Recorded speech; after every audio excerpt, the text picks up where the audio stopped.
I was like, it's a bit risky because he's not a Christian, but nothing to lose, why not? His response was basically along the lines of, I'm really sad that you've started doing drugs. Welcome to the Bible in 1 Year podcast, brought to you by two Brits and a Bible.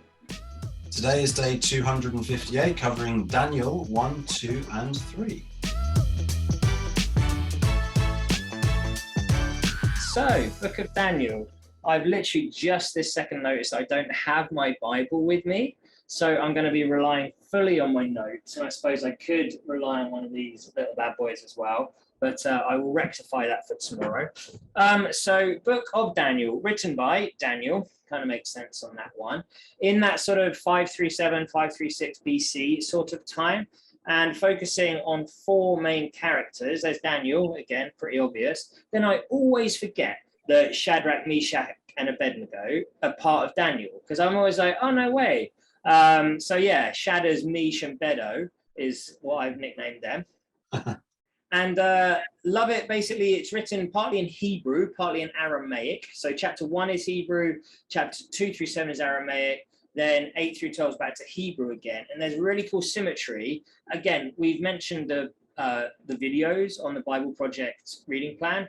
Go watch it for Daniel, because the way it breaks it down and spaces it out is so cool. Just so cool. So yeah, I suggest you go and do that. Yeah, that's amazing. Is there a reason why it goes from Hebrew to Aramaic back to Hebrew? Like, is there a theory of why that happened? I can't remember the details in and around it. I know that it's to do with chapter 1 was to do with Pharaoh or the king having a dream, and then it was sort of the back of that, and then it finishes with Daniel having a dream. So it was like dream, and then like one, all the way down. And so cool. Just along those lines, but yeah, either way, it's well cool. Love it. Yeah, I mean, I remember a little Bible study I did when I first became a Christian on the Book of Daniel. So a couple of points over the next few days came from that, which I like. So I'll start with one of those actually. So Daniel chapter 1 verse 8. Daniel resolved not to defile himself with the royal food and wine, and he asked the chief official for permission not to defile himself this way. So, you know, Daniel has been selected to be a representative of the Jews in Babylon, right? And as sort of the king's guest in some sense, they're open to they have access to the finest clothes, the finest food, the finest wine, all that stuff. And Daniel rejects all of that. He doesn't want anything from Babylon in that sense. He wants to stick to his Hebrew roots, so to speak. And it came from something that my pastor also said about the Book of Daniel, that we are really, as Christians, sojourners on this earth, and we should not get attached too much to the earthly and the fleshly, because this is our temporary dwelling. This is not our forever home, right? Yeah. And what was cool about it as well is when tested for 10 days, Daniel actually appeared to be healthier than all of the other men who had indulged in the food and the wine. So there's maybe a little bit of a comment there on gluttony, or a little comment there on, like, you know, look after your body, like be careful what you put in it, something like that. But yeah, I just thought it was really good discipline, basically. Absolutely, yeah. With the temptation of all this good stuff, like I do the intermittent fasting, but today at church for the worship team, there was a box of Timbits, and I was like, yeah, all right, a couple of Timbits, but that's the thing, man. Yeah, it's tricky, proper tricky. Absolutely. Cool. And I remember the point that your pastor made about being sojourners in this life, and I remember that's good. I'm not going to give it that's good on the graphics. I think there's going to be better to come from you, but I do remember it being a good point. Love it. So I'm going to chat a little bit Daniel 2, 5 to 6, which is where the king's had this dream and he's not telling the seers this dream. And then if you do tell him it and interpret it, you get rewarded, which is proper Joseph vibes. And then the thing that's at the back of this basically is so many people had like, I had the most wild, vivid dream. And they either overview the way God can speak through dreams, or they underestimate the way God can speak through dreams. And I remember once when I was in Uganda, I had a really vivid dream about my previous boss before I ever went to Uganda. Non-Christian guy, but really vivid about his company.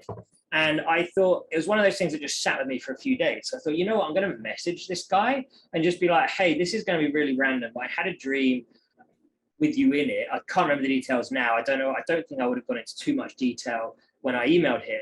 But basically, I was like, how are things with business? I'll be praying for you. Is there anything I can pray for you for?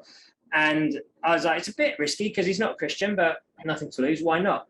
His response was basically along the lines of, I'm really sad that you've started doing drugs.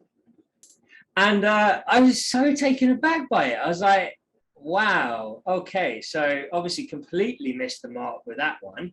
And he just assumed that I was on some wild trip or something. I ain't got a clue.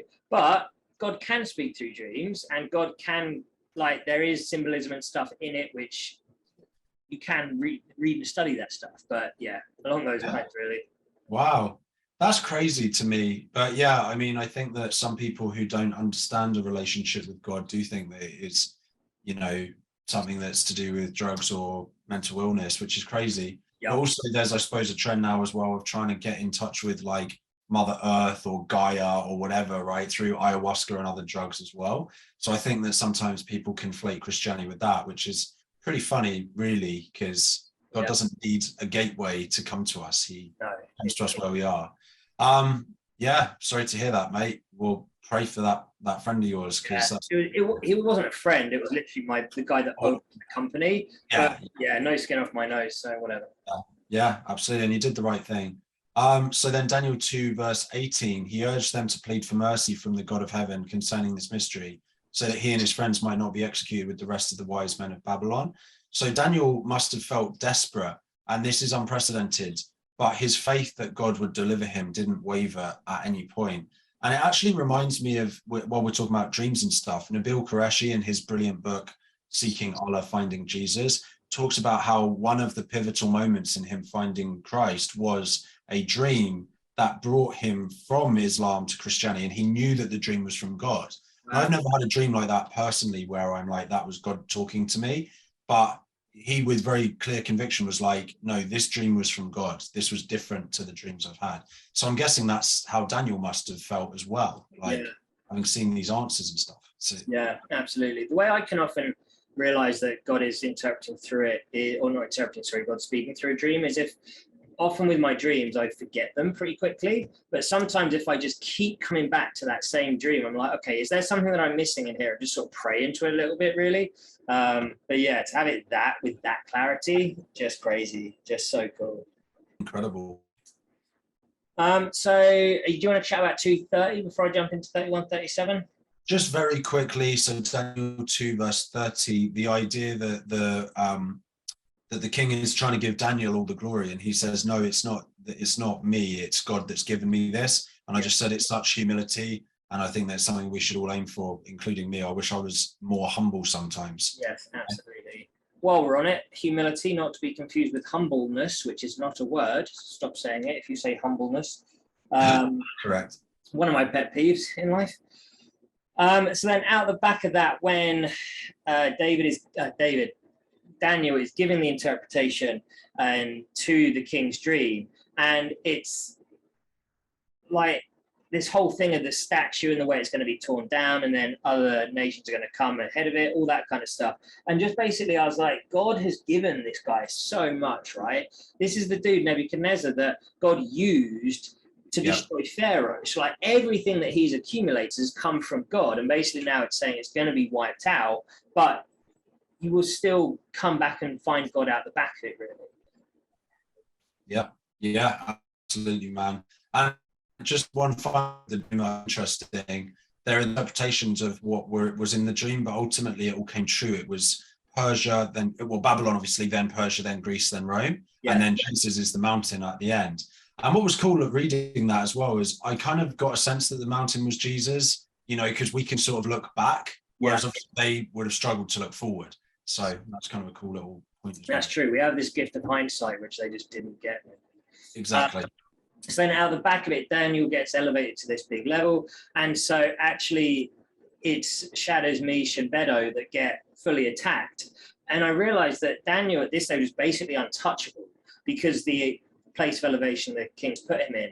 And so Satan went after his friends. And I think so often that can be true. If we're in a good spot, keep an eye on your friends. And it's really cool. May slip a couple of extra points into tomorrow, but tomorrow's readings will be Daniel 4, 5 and 6. So why don't you please get up the Bible, get reading? Yeah, share this with people at 2 Brits and a Bible. Thanks.